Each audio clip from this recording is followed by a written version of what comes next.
Le bœuf et l'âne de la crèche. Jules Supervielle. Sur la route de Bethléem, l'âne conduit par Joseph portait la Vierge. Elle pesait peu, n'étant occupée que de l'avenir en elle. Le bœuf suivait, tout seul. Arrivés en ville, les voyageurs pénétrèrent dans une étable abandonnée, et Joseph se mit aussitôt au travail. Ces hommes, songeait le bœuf, sont tout de même étonnants. Voyez ce qu'ils parviennent à faire de leurs mains et de leurs bras. Cela vaut certes mieux que nos sabots et nos pâturons. Et notre maître n'a pas son pareil pour bricoler et arranger les choses, redresser le tordu et tordre le droit, faire ce qu'il faut sans regret ni mélancolie. Joseph sort et ne tarde pas à revenir, portant sur le dos de la paille, mais quelle paille, si vivace et ensoleillée qu'elle est un commencement de miracle. « Que prépare-t-on là » se dit l'âne. « On dirait qu'ils font un petit lit d'enfant. »« On aura peut-être besoin de vous cette nuit » dit la Vierge au bœuf et à l'âne. Les bêtes se regardent longuement pour tâcher de comprendre, puis se couchent. Une voix légère, mais qui vient de traverser tout le ciel, les réveille bientôt. Le bœuf se lève, constate qu'il y a dans la crèche un enfant nu qui dort, et de son souffle, le réchauffe avec méthode, sans rien oublier. D'un souriant regard, la Vierge le remercie. Des êtres ailés entrent et sortent, feignant de ne pas voir les murs qu'ils traversent avec tant d'aisance. Joseph revient avec des langes prêtés par une voisine.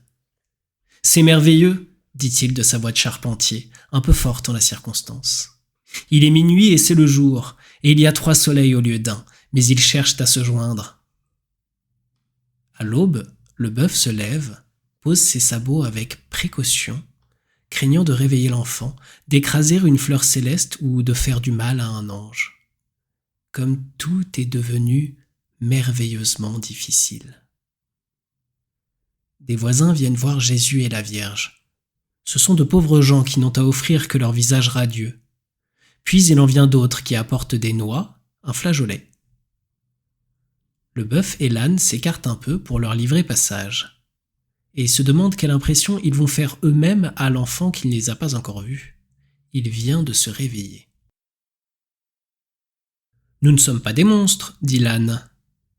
Mais tu comprends, avec notre figure qui n'est pas du tout comme la sienne, ni comme celle de ses parents, nous pourrions l'épouvanter. La crèche, les tables et son toit avec les poutres n'ont pas non plus sa figure, et pourtant il ne s'en est pas effrayé. » Mais le bœuf n'était pas convaincu. Il pensait à ses cornes et ruminait. « C'est vraiment très pénible de ne pouvoir s'approcher de ceux qu'on aime le mieux sans avoir l'air menaçant. Il faut toujours que je fasse attention pour ne pas blesser quelqu'un. Et pourtant ce n'est pas dans ma nature de m'en prendre, sans raison grave, aux personnes ni aux choses. Je ne suis pas un malfaisant ni un venimeux. Mais partout où je vais, me voilà tout de suite avec mes cornes et je me réveille avec elles. Et même quand je suis accablé de sommeil et que je m'en vais en brouillard, les 2 pointus, les 2 durs sont là qui ne m'oublient pas. Et je les sens au bout de mes rêves au milieu de la nuit. » Une grande peur saisissait le bœuf à la pensée qu'il s'était tant approché de l'enfant pour le réchauffer. Et s'il lui avait donné par mégarde un coup de corne ? « Tu ne dois pas trop t'approcher du petit, » dit l'âne, qui avait deviné la pensée de son compagnon. « Il ne faut même pas y songer, tu le blesserais. Et puis tu pourrais laisser tomber sur lui un peu de ta bave que tu retiens mal et ce ne serait pas propre. Au reste, pourquoi baves-tu ainsi lorsque tu es heureux ? Garde ça pour toi, tu n'as pas besoin de le montrer à tout le monde. » Silence du bœuf. « Mais moi, je vais lui offrir mes 2 oreilles. Tu comprends, ça remue, ça va dans tous les sens, ça n'a pas d'os, c'est doux au toucher.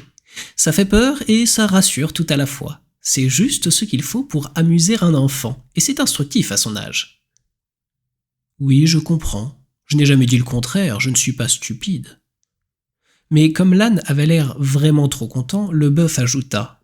« Mais ne va pas te mettre à lui braire dans la figure, tu le tuerais. »« Paysan, » dit l'âne.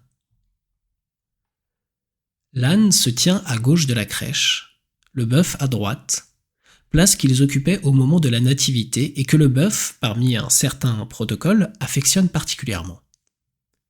Immobile et déférent, il reste là durant des heures, comme s'il posait pour quelque peintre invisible. L'enfant baisse les paupières. Il a hâte de se rendormir. Un ange lumineux l'attend à quelques pas derrière le sommeil, pour lui apprendre ou peut-être pour lui demander quelque chose. L'ange sort tout vif du rêve de Jésus et apparaît dans l'étable. Après s'être incliné devant celui qui vient de naître, il peint un nimbe très pur autour de sa tête, et un autre pour la Vierge, et un troisième pour Joseph. Puis il s'éloigne dans un éblouissement d'ailes et de plumes, dont la blancheur, toujours renouvelée et bruissante, ressemble à celle des marées. « Il n'y a pas eu de nimbe pour nous, constate le bœuf. L'ange a sûrement ses raisons pour. Nous sommes trop peu de choses, l'âne et moi. Et puis, qu'avons-nous fait pour mériter cette auréole ? Toi, tu n'as certainement rien fait, mais tu oublies que moi, j'ai porté la Vierge. » Le bœuf pense par devers lui. Comment se fait-il que la Vierge, si belle et si légère, cachait ce bel enfançon ? Mais peut-être a-t-il songé tout haut et l'âne de répondre : « Il est des choses que tu ne peux pas comprendre. » Pourquoi dis-tu toujours que je ne comprends pas ? J'ai vécu plus que toi, j'ai travaillé dans la montagne, en plaine et près de la mer. Ce n'est pas la question, dit l'âne. Puis, il n'y a pas que le nimbe. Je suis sûr, bœuf, que tu n'as pas remarqué que l'enfant baigne dans une sorte de poussière merveilleuse, ou plutôt, c'est mieux que de la poussière. C'est beaucoup plus délicat, dit le bœuf. C'est comme une lumière, une vapeur dorée qui se dégage du petit corps. Oui, mais tu dis ça pour faire croire que tu l'avais vu. Je ne l'avais pas vu. Le bœuf entraîne l'âne dans un coin de l'étable où le ruminant a disposé en signe d'adoration une branchette délicatement entourée de brins de paille qui figure fort bien les irradiations de la chair divine. C'est la première chapelle. Cette paille, le bœuf l'avait apportée du dehors. Il n'osait toucher à celle de la crèche. Comme elle était bonne à manger, il en avait une crainte superstitieuse. Le bœuf et l'âne sont allés brouter jusqu'à la nuit. Alors que les pierres mettent d'habitude si longtemps à comprendre, il y en avait déjà beaucoup dans les champs qui savaient. Ils rencontrèrent même un caillou qui, à un léger changement de couleur et de forme, les avertit qu'il était au courant. Il y avait aussi des fleurs des champs qui savaient et devaient être épargnées. C'était tout un travail de brouter dans la campagne sans commettre de sacrilège. Et manger semblait au bœuf de plus en plus inutile. Le bonheur le rassasiait. Avant de boire aussi, il se demandait : « Et cette eau, c'est elle ? » Dans le doute, il préférait ne pas en boire et s'en allait un peu plus loin, vers une eau bourbeuse qui, manifestement, ignorait tout encore. Et parfois, rien ne le renseignait, sinon une douceur infinie dans sa gorge, au moment où il avalait l'eau. « Trop tard, pensait le bœuf, je n'aurais pas dû en boire. » Il osait à peine respirer. L'air lui semblait quelque chose de sacré et de bien au courant. Il craignait d'aspirer un ange. Le bœuf était honteux de ne pas se sentir toujours aussi propre qu'il l'eût voulu. « Eh bien, il faudra être plus propre qu'avant, voilà tout. Il n'y a qu'à faire attention, prendre garde où je mets mes pieds. » L'âne était à son aise. Le soleil entra dans l'étable et les deux bêtes se disputèrent l'honneur de faire de l'ombre à l'enfant. « Un peu de soleil, cela ne ferait peut-être pas de mal non plus, pensait le bœuf. Mais l'âne va encore déclarer que je n'y entends rien. » L'enfant continuait de dormir et parfois, dans son sommeil, il réfléchissait et fronçait les sourcils. Un jour, du museau, l'âne tourna délicatement le petit de son côté, pendant que la Vierge répondait sur le pas de la porte aux 1000 questions posées par de futurs chrétiens. Et Marie, revenant auprès de son fils, eut grand peur. Elle s'obstinait à chercher le visage de l'enfant où elle l'avait laissé. Comprenant ce qui venait d'arriver, elle fit entendre à l'âne qu'il convenait de ne pas toucher à l'enfant. Le bœuf approuva par un silence d'une qualité exceptionnelle. Il savait donner à son mutisme un rythme, des nuances, une ponctuation. Par les jours froids, on pouvait aisément suivre les mouvements de sa pensée à la longueur de la colonne de vapeur qui s'échappait de ses naseaux, et se rendre compte de bien des choses. Le bœuf ne se croyait autorisé à rendre à l'enfant que des services indirects. En attirant à lui les mouches de l'étable, tous les matins il allait se frotter le dos contre une ruche sauvage, ou bien en écrasant des insectes contre le mur. L'âne épiait les bruits du dehors, et quand quelque chose lui paraissait suspect, il barrait l'entrée. Aussitôt, le bœuf se mettait derrière lui pour faire masse. Ils se faisaient tous deux aussi lourds que possible, tant que durait le danger. Leur tête et leur ventre s'emplissaient de plomb et de granit, mais leurs yeux brillaient, plus vigilants que jamais. Le bœuf était stupéfait de voir que la Vierge, s'approchant de la crèche, avait le don de faire sourire l'enfant. Joseph, malgré sa barbe, y parvenait sans trop de peine, soit par sa seule présence, soit qu'il jouât du flageolet. Le bœuf eût voulu aussi jouer quelque chose. Somme toute, il n'y avait qu'à souffler. Je ne veux pas dire du mal du patron, mais je ne pense pas qu'il aurait pu, de son souffle, réchauffer l'enfant Jésus. Et pour ce qui est de la flûte, il suffirait que je me trouve seul avec le petit. Dans ce cas, il ne m'intimide plus. Il redevient un être qui a besoin de protection, et un bœuf a tout de même le sentiment de sa force. Quand ils paissaient ensemble dans les champs, il arrivait souvent au bœuf de quitter l'âne. « Où vas-tu ainsi ?»« Je reviens tout de suite. »« Où vas-tu ainsi ?» insistait l'âne. « Je vais voir s'il n'a besoin de rien, on ne sait jamais. Mais laisse-le donc tranquille. » Le bœuf partait. Il y avait à l'étable une espèce de lucarne, ce qu'on devait nommer plus tard pour cette raison même un œil de bœuf, par où le bovin regardait du dehors. Un jour, le bœuf remarqua que Marie et Joseph s'étaient absentés. Il trouva le flageolet sur un banc, à portée de son museau, et ni trop loin ni trop près de l'enfant. « Qu'est-ce que je vais pouvoir lui jouer ?» se dit le bœuf qui n'osait aller jusqu'à l'oreille de Jésus que grâce à cet intermédiaire musical. Une chanson de Labour ? Le chant guerrier du petit taureau courageux ou la génisse enchantée ? Souvent les bœufs font semblant de ruminer, alors qu'au fond de leur âme, ils chantent. Le bœuf souffla délicatement dans la flûte, et il n'est pas du tout sûr qu'un ange l'ait aidé à obtenir des sons aussi purs. L'enfant se dressa un peu de la tête et des épaules sur sa couche pour voir. Pourtant, le flûtiste ne fut pas content du résultat. Il se croyait sûr du moins que personne du dehors ne l'avait entendu. Il se trompait. Vite, il s'enfuit, crainte que quelqu'un, et surtout l'âne, n'entrât et ne le surprît trop près de la petite flûte. « Viens le voir, dit un jour la Vierge au bœuf. Pourquoi ne t'approches-tu plus jamais de mon enfant, toi qui l'as si bien réchauffé alors qu'il était encore tout nu ?» Enhardi, le bœuf se plaça tout près de Jésus qui, pour le mettre tout à fait à l'aise, lui saisit le museau des deux mains. Le bœuf retenait son souffle, inutile maintenant. Jésus souriait. La joie du bœuf était muette. Elle avait pris la forme même de son corps et l'emplissait jusqu'à la pointe des cornes.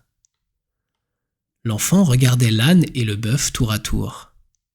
L'âne un peu trop sûr de lui, et le bœuf qui se sentait d'une opacité extraordinaire auprès de ce visage délicatement éclairé de l'intérieur. Comme si, à travers de légers rideaux, on eût vu traverser une lampe d'une pièce à l'autre, dans une très petite et lointaine demeure. Voyant le bœuf si ténébreux, l'enfant se mit à rire aux éclats. La bête ne voyait pas très clair dans ce rire et se demandait si le petit ne se moquait pas. Fallait-il désormais se montrer plus réservé, ou même s'éloigner ? Alors l'enfant rit de nouveau, et d'un rire si lumineux, si filial, lui sembla-t-il, que le bœuf comprit qu'il avait eu raison de rester. La Vierge et son fils se regardaient souvent de tout près. et c'était à qui seraient plus fiers l'un de l'autre. « Il me semble que tout devrait être à la joie, » pensait le bœuf. « Jamais on ne vit mère plus pure, enfant plus beau. Mais par moments, comme ils ont l'air graves l'un et l'autre. » Le bœuf et l'âne se disposaient à rentrer dans l'étable. Après avoir bien regardé, crainte de se tromper, « Regarde donc cette étoile qui avance dans le ciel, » dit le bœuf. « Elle est bien belle et me réchauffe le cœur. » Laisse donc ton cœur tranquille, il n'a rien à voir avec les grands événements auxquels nous assistons depuis quelque temps. Tu diras ce que tu voudras, moi j'estime que cette étoile avance de notre côté. Regarde comme elle est basse dans le ciel, on dirait qu'elle se dirige vers notre étable, et dessous il y a 3 personnages couverts de pierres précieuses. Les bêtes arrivaient devant le seuil de l'étable. D'après toi, bœuf, qu'est-ce qui va arriver ? Tu m'en demandes trop, âne. Je me contente de voir ce qui est, c'est déjà beaucoup. Moi, j'ai mon idée. Allez, allez, leur dit Joseph, ouvrant la porte. Vous ne voyez donc pas que vous obstruez l'entrée et empêchez ces personnes d'avancer ? Les bêtes s'écartèrent pour laisser passer les rois mages. Ils étaient au nombre de 3 et l'un d'eux, complètement noir, représentait l'Afrique. Tout d'abord, le bœuf exerça sur lui une surveillance discrète. Il voulait voir si vraiment le nègre n'éprouvait que de bonnes intentions à l'égard du nouveau-né.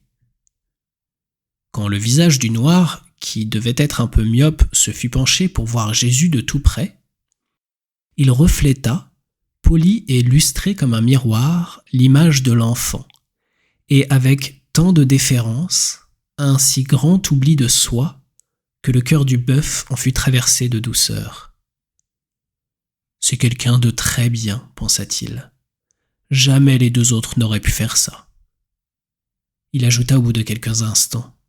« Et c'est même le meilleur des 3. » Le bœuf venait de surprendre les rois blancs au moment où ils serraient précieusement dans leur bagage un brin de paille qu'ils venaient de dérober à la crèche. Le mage noir n'avait rien voulu prendre. Côte à côte, sur une couche improvisée, prêtée par des voisins, les rois s'endormirent. « C'est étrange, pensait le bœuf, de garder sa couronne pour dormir. Cette chose dure doit gêner beaucoup plus que des cornes. Et avec toutes ces brillantes pierreries sur la tête, on doit avoir du mal à trouver le sommeil. » Ils dormaient sagement comme des statues allongées sur des tombeaux, et leur étoile brillait au-dessus de la crèche. Juste avant le petit jour, tous les 3 se levèrent en même temps avec des mouvements identiques. Ils venaient de voir en songe le même ange qui leur avait recommandé de partir tout de suite et de ne pas retourner auprès d'Hérode, jaloux, pour lui dire qu'ils avaient vu l'enfant Jésus. Ils sortirent laissant luire l'étoile au-dessus de la crèche afin que chacun sût bien que c'était là. Prière du bœuf. Il ne faut pas me juger, céleste enfant, d'après mon air ahuri et incompréhensif. Est-ce que je ne pourrais pas un jour ne plus ressembler à un petit rocher qui s'avance ? Ces cornes, il faut bien que tu le saches, n'est-ce pas ? C'est plutôt un ornement qu'autre chose. Je vais même t'avouer que je ne m'en suis jamais servi. Jésus, mets un peu de ta lumière dans toutes ces pauvretés et ces confusions qui sont en moi. Apprends-moi un peu de ta finesse, toi dont les petits pieds et les petites mains sont si minutieusement attachés à ton corps. Me diras-tu, mon petit monsieur, pourquoi un jour il m'a suffi de tourner la tête pour te voir tout entier ? Comme je te remercie de pouvoir être agenouillé devant toi, merveilleux enfant, et de vivre ainsi dans la familiarité des anges et des étoiles. Parfois je me demande si tu n'aurais pas été mal informé et si c'est bien moi qui devrais être ici. Tu n'as peut-être pas remarqué que j'ai une grande cicatrice dans le dos et qu'il me manque du poil sur le côté, ce qui est assez vilain. Sans même sortir de ma famille, on aurait pu désigner pour être ici mon frère ou mes cousins qui sont beaucoup mieux que moi. Est-ce que le lion ou l'aigle n'auraient pas été plus indiqués ? Tais-toi, dit l'âne, qu'est-ce que tu as à soupirer ainsi? Tu ne vois pas que tu l'empêches de dormir avec toutes tes ruminations? Il a raison, se dit le bœuf. Il faut savoir se taire quand c'est l'heure, même si l'on ressent un bonheur si grand qu'on ne sait où le loger. Mais l'âne priait aussi. Âne de trait, âne de bas, la vie va être belle sous nos pas, et dans de gais pâturages, les ânons attendront les événements. Grâce à toi, petit jeune homme, les pierres resteront à leur vraie place sur le bord du chemin, et on ne les verra pas nous tomber dessus. Autre chose, pourquoi donc y aurait-il encore des côtes et même des montagnes sur notre route? Est-ce que de la plaine partout ne ferait pas l'affaire de tout le monde? Et pourquoi le bœuf, qui est plus fort que moi, ne porte jamais personne sur le dos? Et pourquoi mes oreilles sont si longues, et je n'ai pas de crin à ma queue, et mes sabots sont si petits, et mon poitrail est resserré, et ma voix a la couleur des intempéries? Mais ce n'est peut-être pas là quelque chose de définitif. Durant les nuits qui suivirent, ce fut tantôt à une étoile et tantôt à une autre d'être de garde. Et parfois à des constellations tout entières. Pour cacher le secret du ciel, un nuage occupait toujours la place où auraient dû se trouver les étoiles absentes. Et c'était merveille de voir les infiniment éloignées se faire toutes petites pour se placer au-dessus de la crèche, et garder pour elles seules leur excès de chaleur, de lumière et leur immensité, ne répandant que le nécessaire pour chauffer et éclairer les tables, et ne pas effrayer un enfant. Première nuit de la chrétienté. La Vierge, Joseph, l'enfant, le bœuf et l'âne étaient alors extraordinairement eux-mêmes. Leur propre ressemblance, qui le jour se dispersait un peu et s'éparpillait auprès des visiteurs, prenait après le coucher du soleil une concentration et une sécurité miraculeuses. Par l'intermédiaire du bœuf et de l'âne, plusieurs bêtes demandèrent à connaître l'enfant Jésus. Et un beau jour, un cheval connu pour son lion et sa rapidité fut désigné par le bœuf, avec le consentement de Joseph, pour convoquer dès le lendemain tous ceux qui voudraient venir. L'âne et le bœuf se demandaient si on laisserait entrer les bêtes féroces et aussi les dromadaires, chameaux, éléphants. Toutes bêtes que rendent un peu suspectes leurs bosses, trompes et un surplus d'os et de chair. La question se posait aussi pour les insectes affreux comme les scorpions, les tarentules, les grandes mygales, les vipères. Pour ceux et celles qui produisent du venin dans leurs glandes aussi bien la nuit que le jour, et même à l'aube quand tout est pur. La Vierge n'hésita pas. Vous pouvez tous les faire entrer. Mon enfant est aussi en sécurité dans sa crèche qu'il le serait au plus haut du ciel. Et un à un, ajouta Joseph d'un ton presque militaire. Je ne veux pas qu'il passe 2 bêtes à la fois par la porte, sans quoi on ne s'y reconnaîtra plus. On commença par les bêtes venimeuses, chacun ayant le sentiment qu'on leur devait bien cette réparation. On remarqua beaucoup le tact des serpents qui évitèrent de regarder la Vierge, passant le plus loin possible de sa personne. Et ils sortirent avec autant de calme et de dignité que s'ils eussent été des colombes ou des chiens de garde. Il y avait aussi des bêtes si petites que l'on savait difficilement si elles étaient là ou attendaient encore dehors. On accorda 1 heure entière aux atomes pour se présenter et faire le tour de la crèche. Le délai expiré, bien que Joseph eût senti un léger picotement de la peau, qu'ils n'étaient pas tous passés, il donna aux bêtes suivantes l'ordre de se montrer. Les chiens ne purent s'empêcher de marquer leur étonnement. Ils n'avaient pas été admis à demeure à l'étable comme le bœuf et l'âne. Chacun les caressa en guise de réponse. Alors ils se retirèrent, pleins d'une gratitude visible. Tout de même, quand on sentit à son odeur que le lion approchait, le bœuf et l'âne ne furent pas tranquilles. Et d'autant moins que cette odeur traversait, sans même y faire attention, l'encens et la myrrhe et les autres parfums que les rois mages avaient largement répandus. Le bœuf appréciait les généreuses raisons qui motivaient la confiance de la Vierge et de Joseph, mais placer un enfant, cette délicate lumière, à côté d'une bête dont le souffle pouvait l'éteindre d'un seul coup. L'inquiétude du bœuf et de l'âne s'augmentait de ce qu'il était décent. Ils le voyaient bien, qu'ils fussent totalement paralysés devant le lion. Ils ne pouvaient pas plus songer à s'attaquer à lui qu'au tonnerre ou à la foudre. Et le bœuf, affaibli par le jeûne, se sentait plutôt aérien que combatif.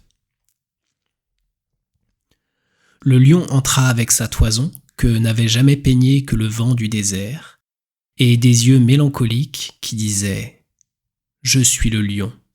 Qui puis-je? Je ne suis que le roi des animaux. »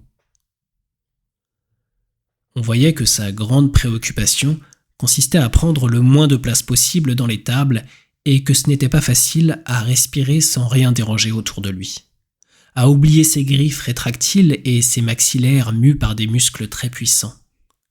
Il avançait, paupières baissées, cachant ses admirables dents comme une maladie honteuse, et avec tant de modestie qu'il appartenait, on le voyait bien, à la race des lions qui devait refuser un jour de dévorer Sainte Blandine. La Vierge eut pitié et voulut le rassurer d'un sourire semblable à ceux qu'elle réservait pour son enfant. Le lion regarda droit devant lui. D'un air de dire, sur un ton plus désespéré encore que tout à l'heure, « Qu'ai-je donc fait pour être si grand et si fort? Vous savez bien que je n'ai jamais mangé que poussé par la faim et le grand air. Et vous comprendrez aussi qu'il y avait la question des lionceaux.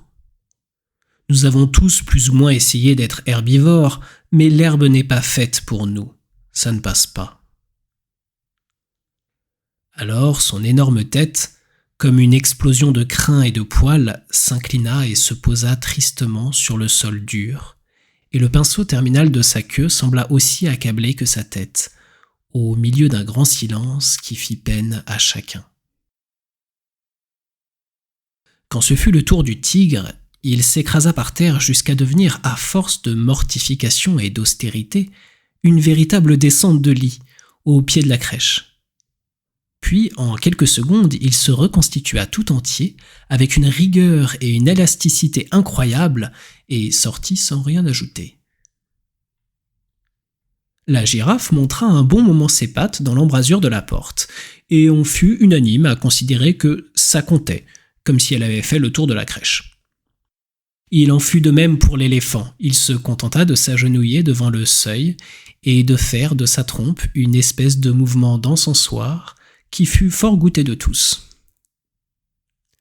Un mouton à l'énorme laine insista pour être tondu sur le champ.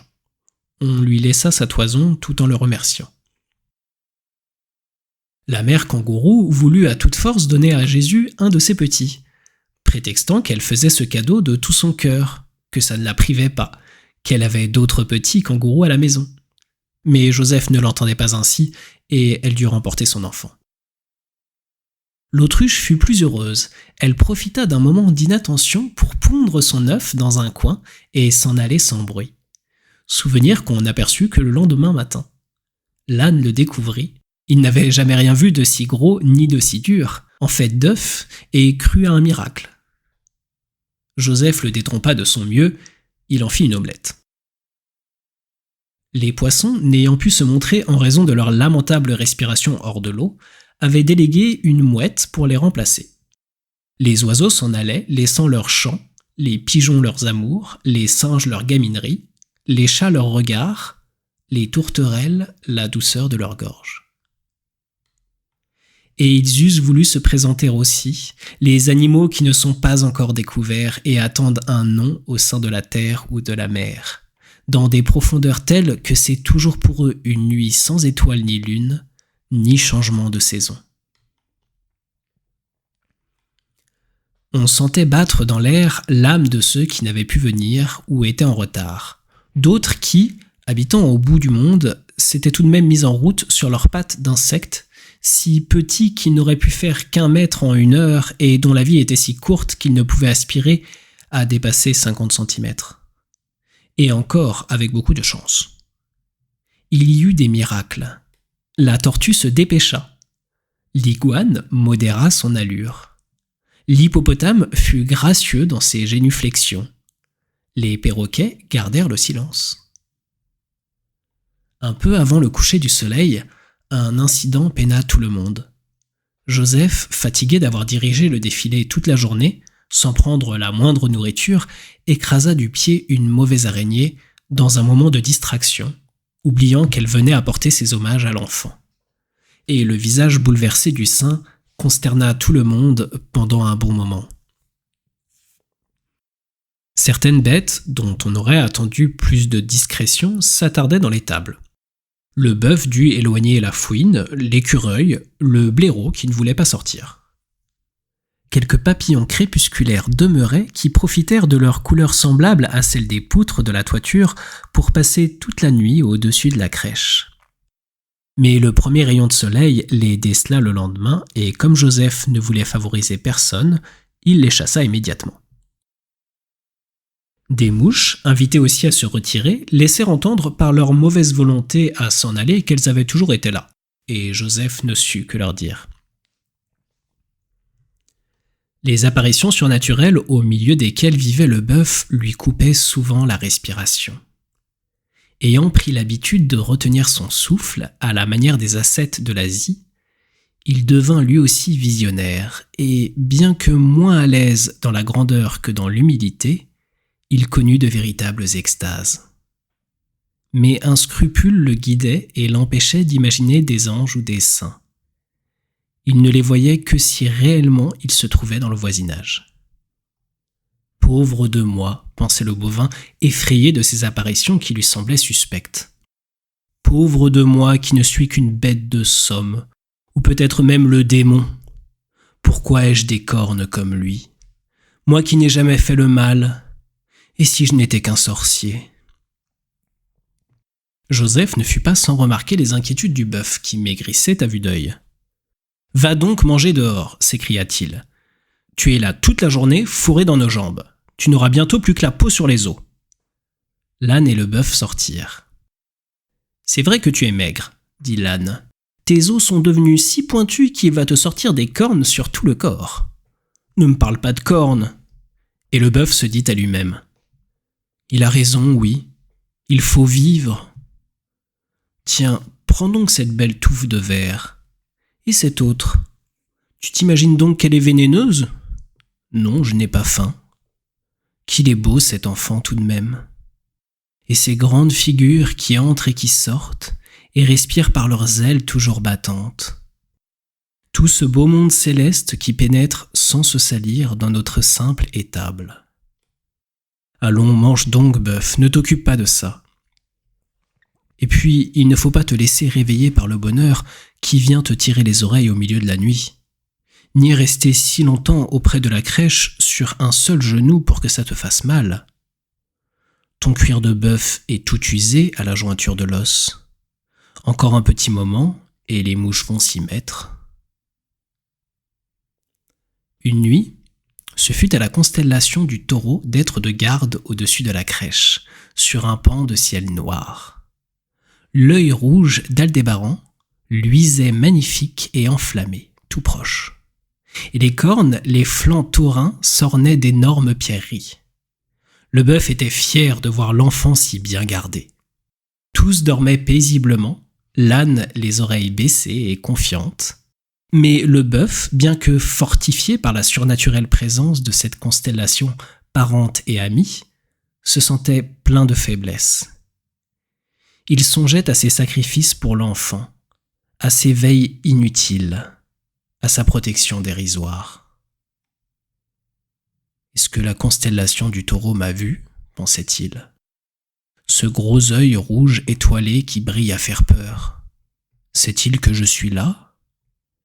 Ces étoiles, c'est si haut, c'est si distant qu'on ne sait même pas de quel côté elles regardent. » Soudain, Joseph, qui s'agitait sur sa couche depuis quelques instants, se lève, les bras au ciel. Lui qui d'habitude montre tant de mesure dans ses gestes et ses paroles, voilà qu'il réveille tout le monde, même l'enfant. « J'ai vu le Seigneur en songe, il faut que nous partions sans tarder. Hérode, oui, à cause de lui qui veut s'en prendre à Jésus. » La Vierge prend son fils dans ses bras, comme si le roi des Juifs était déjà là, dans l'embrasure de la porte, à la main un coutelas de boucherie. L'âne se met sur pied. « Et celui-là, dit Joseph à la Vierge en désignant le bœuf. Il me semble qu'il est bien faible pour venir avec nous. Le bœuf veut montrer qu'il n'en est rien. Il fait un énorme effort pour se lever, mais jamais il ne s'est senti plus attaché au sol. Alors, implorant secours, il regarde la constellation du Taureau. Il ne compte plus que sur elle pour avoir la force de partir.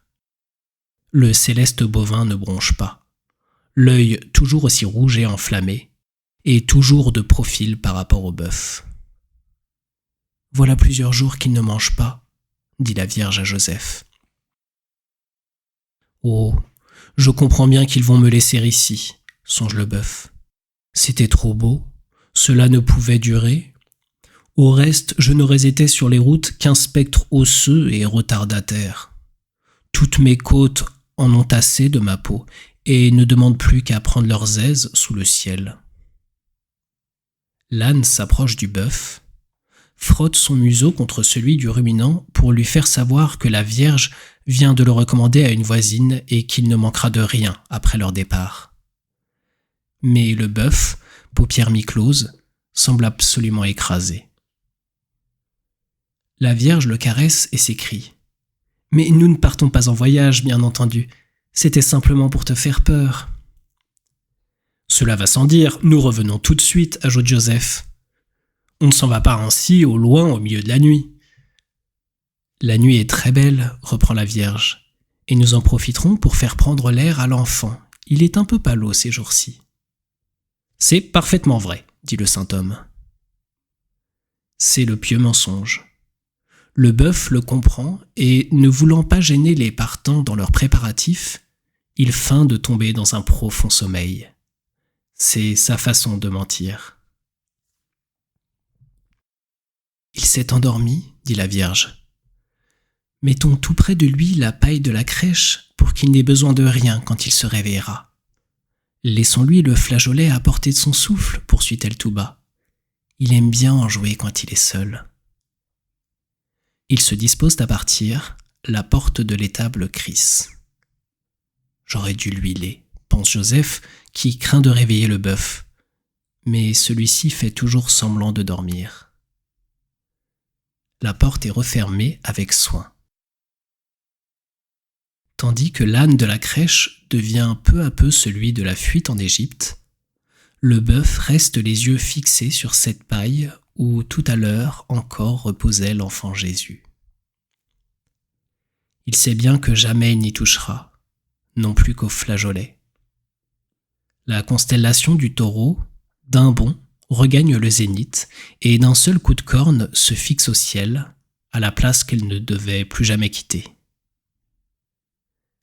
Quand la voisine entra, un peu après l'aube, le bœuf avait cessé de ruminer.